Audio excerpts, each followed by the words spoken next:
Good day, boxing fans. Friday night at the Kingdom Arena in Riyadh, Saudi Arabia, it is time to see whether Francis Ngannou can build on his remarkable performance in his first boxing match where he lost a split decision to Tyson Fury after knocking him down. He will be taking on the other big name in the division along with Fury and Usyk, and that is Anthony Joshua. Can Joshua show that he can one-up Fury and get rid of Francis Ngannou like many people thought Fury should? Or is Francis Ngannou a real big player in the heavyweight boxing division, and can he upset Anthony Joshua? If that's something that you're interested in, stick around and let's break it down.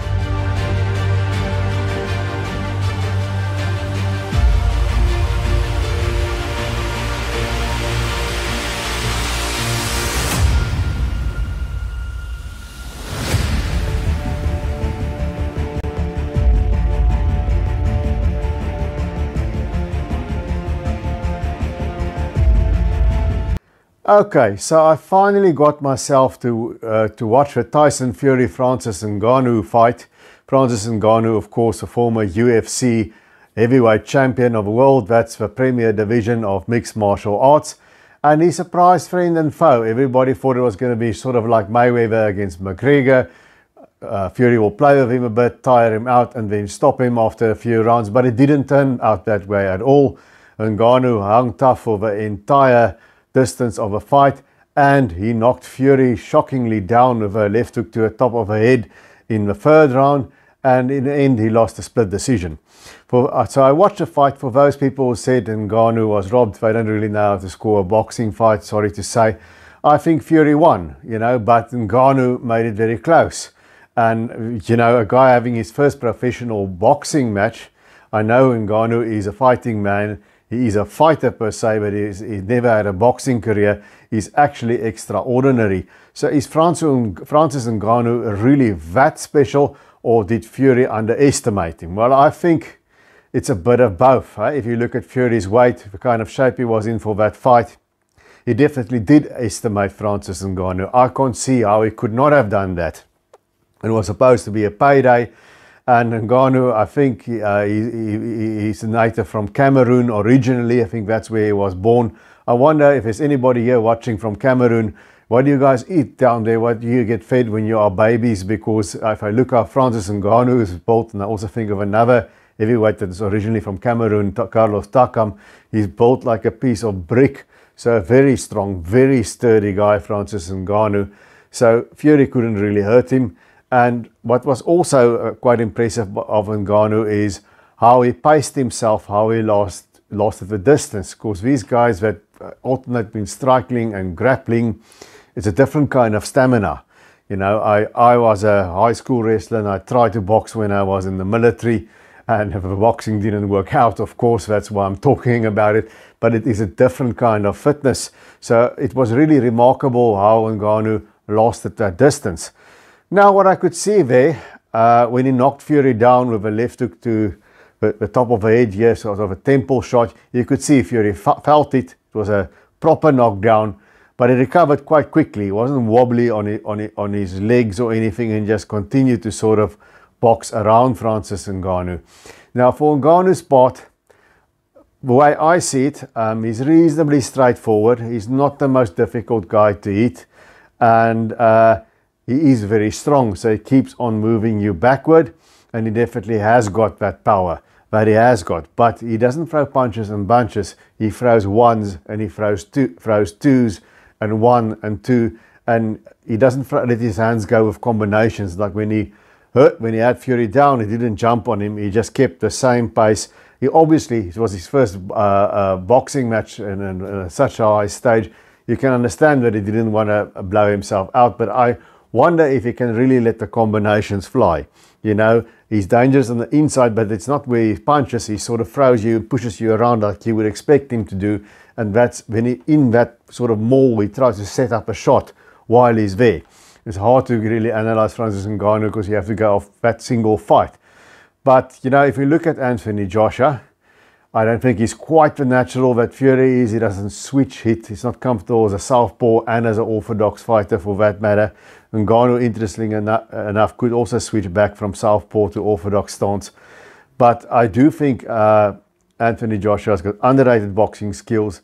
He's on a nice run since his last defeat, the decision to Alexander Usyk.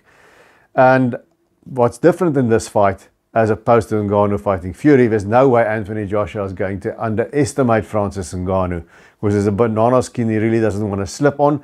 And the Fury fight surely was a warning for Anthony Joshua. He's a cerebral kind of guy. So I think he would be much better. He's going to be much better prepared stepping into the ring Friday night than Fury was for Ngannou. And does Ngannou have a puncher's chance? Yes, he does.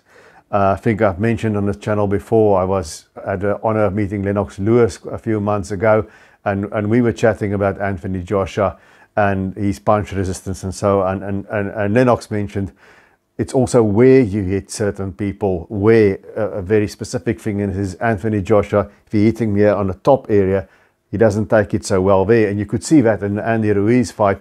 He got punched here, and that was initially discombobulated him. But Anthony Joshua, not the greatest chin in heavyweight boxing.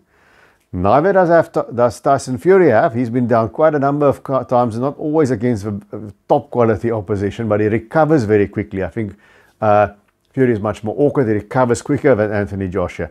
So yes, Francis Ngannou has got a puncher's chance, especially with the kind of punch that he knocked Fury down with. But my thing about Francis Ngannou, is he going to be able to follow up and get Anthony Joshua out of there? Because Andy Ruiz is a guy that's very dangerous at the mid-range and up close. He can really let his hands go pop, pop, pop, pop, pop like that and get you out of there. And I wonder if Ngannou can do that. He seems to fight more almost the MMA style, you know. They don't, because they are multidisciplined, they tend to throw singles or 1-2 shots and then a kick and so on. And that's kind of a pace that Ngannou has with his punches, the way I see it. So I think Anthony Joshua is going to be very well prepared for this one. He's going to know what to expect. And Francis Ngannou is going to have to change things up. Guys, if you've listened this far, please remember to punch that like button, and also let me know in the comment section, what do you think? Do you think Francis Ngannou is a real serious player as a heavyweight boxer, or did the Fury fight simply flatter him because of Fury not taking him seriously? I would guess it's probably a bit of both. But having said that, yes, I think Francis Ngannou has got a puncher's chance. I think his modus operandi must be to force himself in the inside, to sort of use that very strong upper body and solid weight that he's got to maul Anthony Joshua around and try and catch him with the shots here to the temple.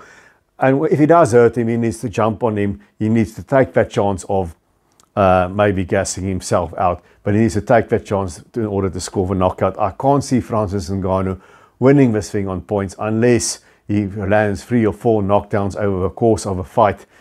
And I somehow don't see it. I think AJ is going to be switched on. He wants to make a statement in this fight in order to sell himself against the winner of Fury and Usyk. I think the Fury fight, if Fury prevails against Usyk, would be much bigger.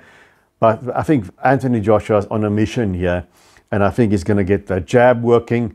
I think what Joshua does have, that Fury doesn't have. I think Joshua's got better power than Fury's got. He's not as awkward. He's not as savvy. He's not as natural a fighter. But besides Fury, besides Usyk, I don't see anybody in the heavyweight boxing has got better boxing skills than Anthony Joshua. So I think Joshua's going to work that jab. He's going to make it more of a power jab, sit down on it a bit more and move. He's become a more safety first fighter initially, and then eventually when the time is right, he takes his opponent out, much like Vladimir Klitschko reinvented himself. So I've got to make a prediction here. I don't see Francis Ngannou's miracle run lasting much longer. I think he can have a career as a heavyweight contender if he continues, but I don't think he's going to have enough to best a well-prepared Anthony Joshua. So I think Joshua might survive a wonky moment here and there. Ngannou might stun him or might even score a knockdown, but I think Joshua will systematically back down Francis Ngannou and stop him somewhere around about round 8. So for me, I'm going to stick my head out here and say Anthony Joshua TKO 8 Francis Ngannou. As always, let me know what you think. And please remember to subscribe. I appreciate all of you who did. And until we see each other again, remember to keep those hands up.